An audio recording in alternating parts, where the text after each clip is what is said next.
匈牙利要难受了，欧盟计划剥夺其投票权，或者在欧盟之外组建一个小联盟。法国要做真英雄，美国切断队伍情报后，法国宣布与乌克兰共享情报，助力乌军反击。法国情报能否满足乌军需求？乌俄战场之上，乌军收复多处失地，无人机摧毁俄高价值装备，并使用海马斯轰炸俄军士兵集结点。法国援乌的幻象2000首次参加防空任务。战场之外，普京拒绝欧洲维和部队驻乌，意大利建议将北约第5条款拓展至乌克兰，这个要求可以实现吗？精彩资讯马上开始。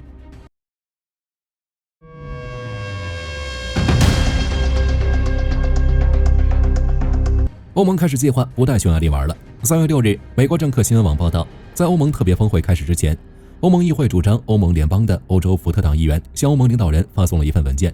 内容包括多项计划，比如组建欧洲部队、为欧盟扩大做准备等等。不过最有意思的是，该文件提出了一项针对匈牙利的行动计划，呼吁欧盟领导人剥夺匈牙利的投票权。目前欧盟在外交、国防、财政、税收等政策上采取全体一致原则，这也意味着欧盟27个成员国均可以一票否决自己不认可的政策。在涉及援乌政策时，匈牙利就经常使用一票否决权，这导致有不少欧洲议员先后提出修改欧盟投票或者剥夺匈牙利的投票权。2024年1月，欧洲议会120名议员签署联名信，呼吁调查匈牙利是否持续违反欧盟价值观，并要求剥夺匈牙利的投票权。在欧洲加大对乌援助之际，匈牙利又跳了出来，反对对乌军援政策。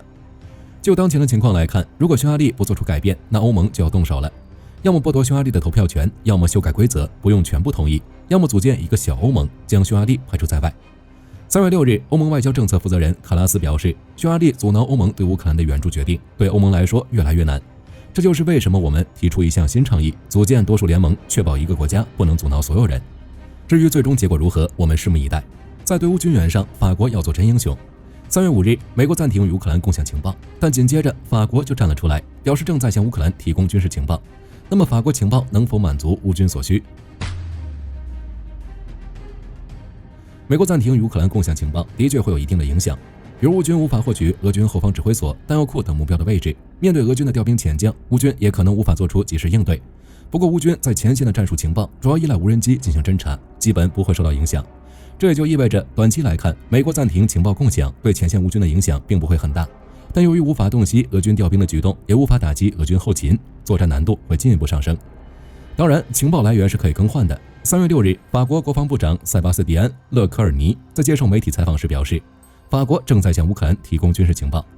在情报能力方面，法国是一个相当自治的国家，拥有自己的侦察卫星和飞机，这也就意味着在向乌克兰提供军事情报这件事上，法国一个人就可以做到，不需要与其他国家商议，政策的实施速度会很快。根据估计，北约的欧洲部分大约有50颗军用卫星，其中15颗都是法国的。在情报领域，法国的主要工具是希瑞斯系统，由3颗电磁侦察卫星组成，实际使用时可以对电磁频谱中的任何敌人进行3角测量，监测俄军弹药库、防空系统与指挥所等。此外，法国的空客公司也拥有自己的光学和 SAR 卫星组，这些商业卫星也能为乌克兰提供最新的高分辨率卫星图像。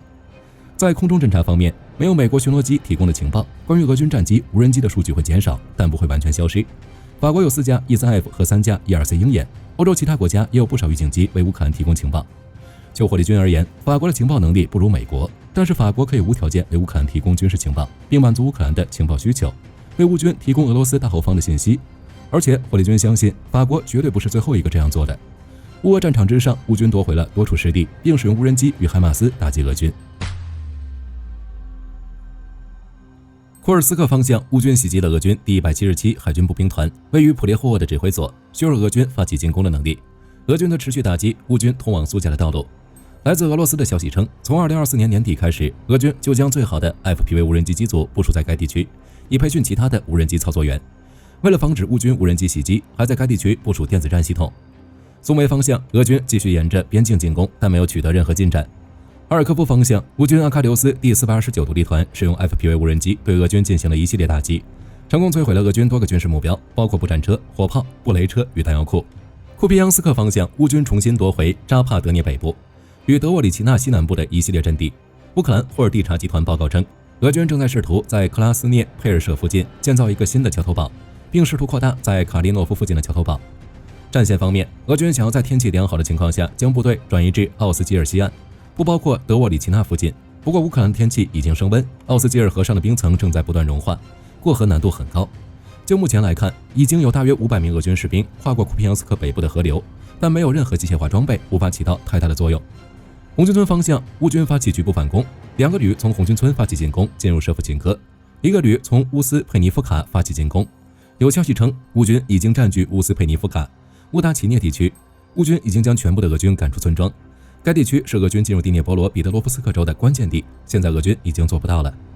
就当前的战况来看，乌军的无人机在红军村给俄军地面通信线造成了很大的影响。过去一段时间内，乌军第412复仇女神团成功将俄军的火炮、装甲车变成金属废料，并系统性的摧毁了俄军的后勤、通信和信号网络。来自俄罗斯的消息称，从2024年12月中旬以来，俄罗斯就缺乏足够的无人机操作员以应对乌军的进攻。此外，乌军还使用海马斯发射 M30击中俄军在顿涅茨克的士兵集结点。事实证明，即使美军切断对乌克兰的情报，乌军依旧可以使用海马斯打击俄军。托列茨克方向，乌军成功夺回托列茨卡亚矿场，战线之上已经有小股乌军士兵渗透到俄军最南端的阵地，俄军已经开始撤退。亚速营第12旅清理了托列茨克附近的俄军阵地，近50名俄军士兵被消灭。就当前战况来看，俄军的主攻方向变成库尔斯克和托列茨克地区，红军村成为俄军的主场。接下来，乌军的反攻信息会越来越多。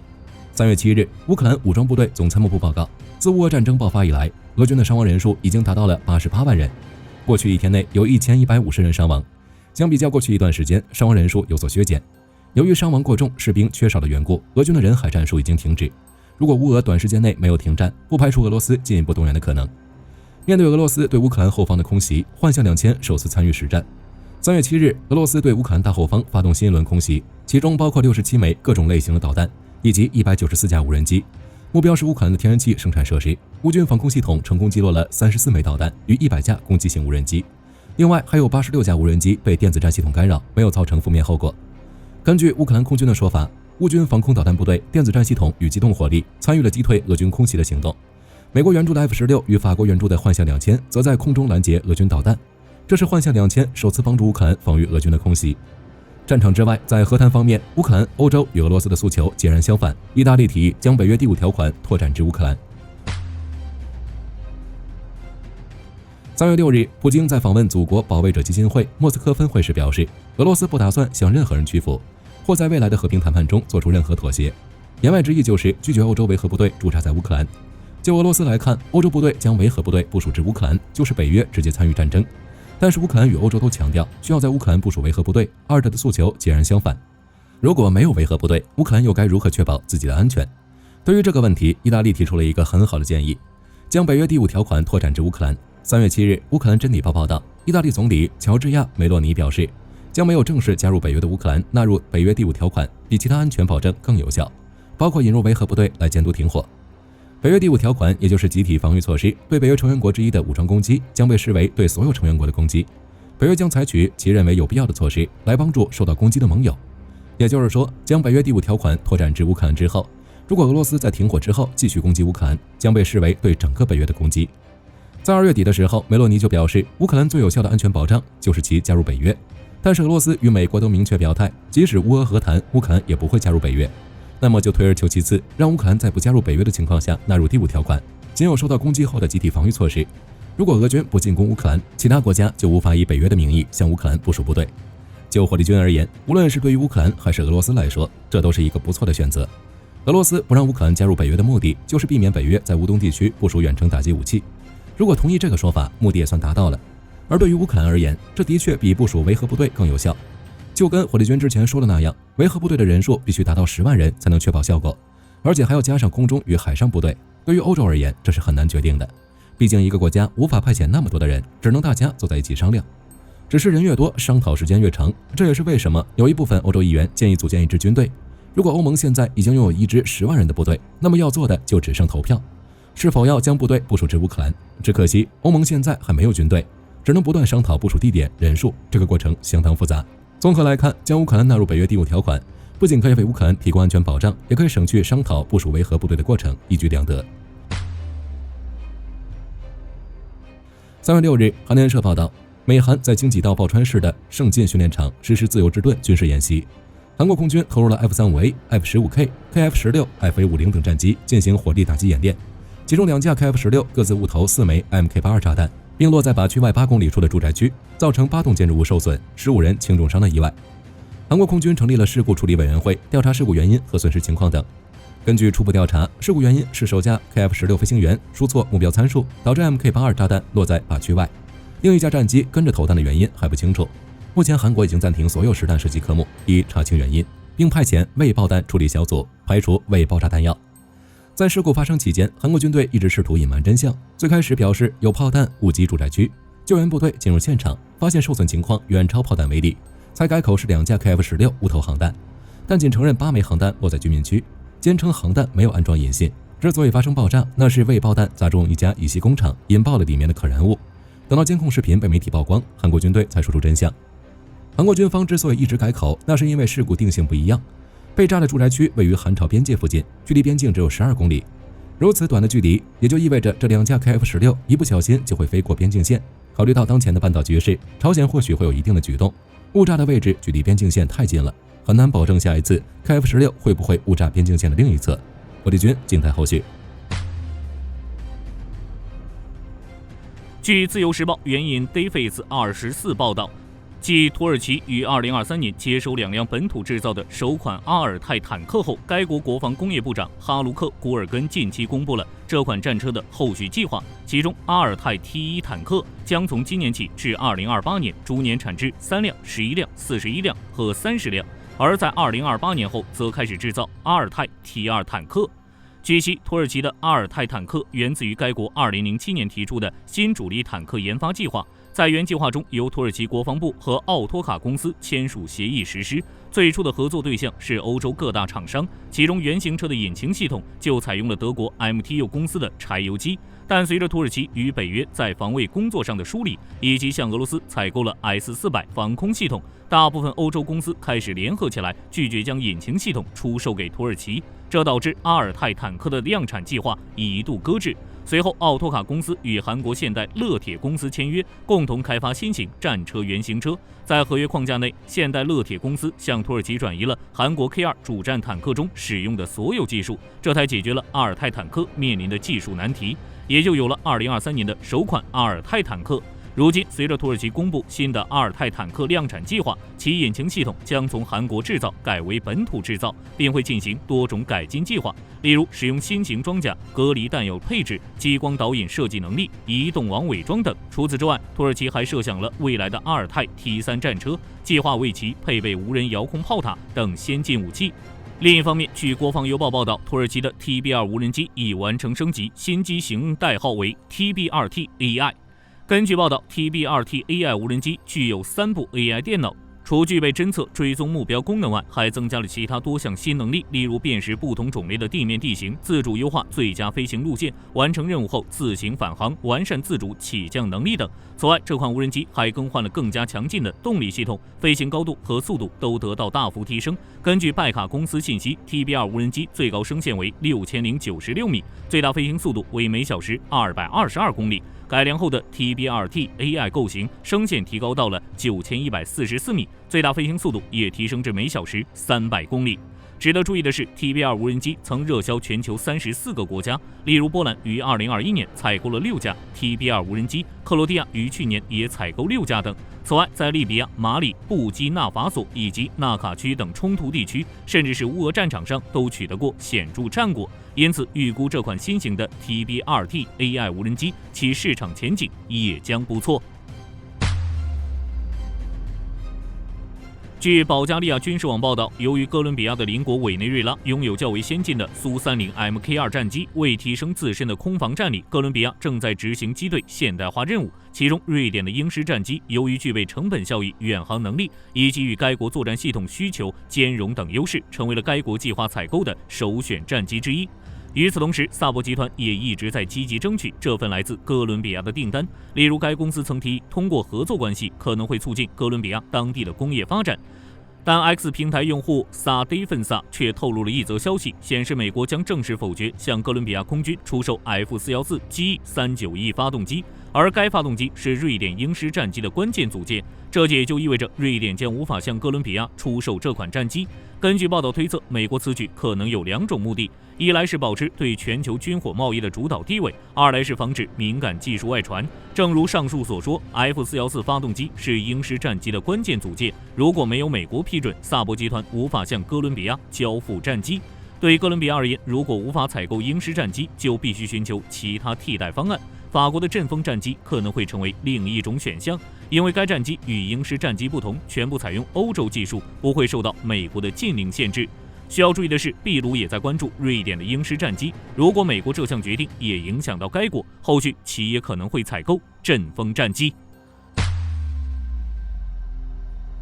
据保加利亚军事网2月28日报道，伊朗在社交平台上发文称，期待3月19日的惊喜，并附有一张模糊的影片。经航空专家分析，影片中疑似为苏35战机，这可能意味着伊朗已经接收了首批苏35战机。但截至目前，伊朗除上述发文外，尚未发表任何其他声明。事实上，关于伊朗获得苏35战机的传闻可追溯至去年年底，当时德国航空媒体报道称，俄罗斯曾派出军用运输机飞往德黑兰，可能是在暗中交付首批苏35，但这则消息缺乏确凿证据，只能认为是一种推测。然而，在今年1月，伊朗官员首次证实，该国确实已经采购了俄罗斯的苏35战机。另外，如果伊朗上述发布的信息属实，选在3月19日正式公开苏35，这可能是预谋已久，因为这一天是伊朗诺鲁兹新年前夕，象征新生与希望，是伊朗最重要的传统节日之一。所以，对于伊朗而言，选择在当天展示苏35，除代表着要替换该国老旧机队外，还可能是要将这款战机塑造成伊朗空军的崭新未来。再结合近期苏57首次到访伊朗等一系列因素，这可能还意味着伊朗与俄罗斯的防务关系将会再次得到加强。据中视新闻网报道，西班牙的 C101 教练机是该国帕特鲁拉阿吉拉飞行表演队的专属座机，但其已服役近40年，机体设备严重老化，于是空客公司西班牙分部曾在2020年提出了一项研发 AFGT 高级喷射教练机计划，并希望获得其他空客成员国的支持，但多数空客成员国并无兴趣，其认为市场上已有多种成熟的喷射教练机选择，例如韩国的 FA50等。言外之意，研发新的教练机是一件吃力不讨好的事。然而，西班牙执意自行研发，但由于预算削减 ，AFGT 计划止步于前期设计，只好选择对外采购。不过，该国并没有选择韩国的 FA50，而是向土耳其协商采购了24架自由鸟教练机。可能是因为土耳其的报价更低，目前这些自由鸟教练机的任务是取代西班牙的 SF5A 教练机。因为这款教练机也已经非常老旧。至于 C101 教练机，其在国际市场上已经退役，就连西班牙空军也在2022年7月结束了 C101 的教练机生涯，如今只有飞行表演队还在驾驶。但由于替代教练机研发失败，西班牙空军目前已经决定，帕特鲁拉阿吉拉表演队将改用新型的 PC-21螺旋桨教练机，这使得西班牙成为欧洲第一个、全球第2个使用螺旋桨飞机取代喷射机的飞机表演队。在此之前展示过相关操作的为英国的红箭飞行表演队，尽管该飞行队指挥官表示这2款教练机的飞行参数大致相同，但无论怎么解释，从喷射机改回螺旋桨飞机都是一种技术退化。此外，在 C101 教练机正式结束生涯前，还将于今年6月14日至15日在圣哈维尔航空节上进行最后一次表演，以庆祝帕特鲁拉阿吉拉表演队成立40周年。在航空节上，英国皇家空军的红箭表演队、意大利空军的3色标表演队、法国空军的巡逻兵表演队、瑞士空军的巡逻者表演队都将进行飞行活动。其曾使用的机型分别为英式 TMB339 阿尔法教练机以及 F51虎2式战机。另一方面，据国防邮报报道，西班牙国防部与美国 Skydio 公司签约，采购$1870万的 X-10D 无人机。根据 Skydio 公司信息，自去年以来，该公司已向26个国家交付了超过4.5万架同款机，且该机种目前也成为了美国陆军取代 RQ-28A 无人机的候选机种之一。其在设计上采用了开放式架构，利用未来升级或改良，无需进行大幅改动。在性能上，则可配备先进感测系统，并能够使用人工智能，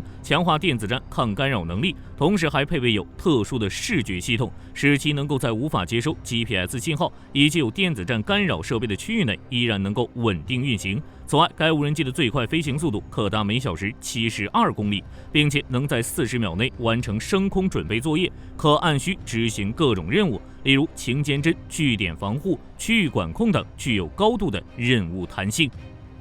好了，这期视频到这儿就结束了。各位觉得北约会将乌克兰纳入第5条款吗？欢迎在评论区留言讨论。关注火力军，不错过每一条热点资讯。我们下期再见。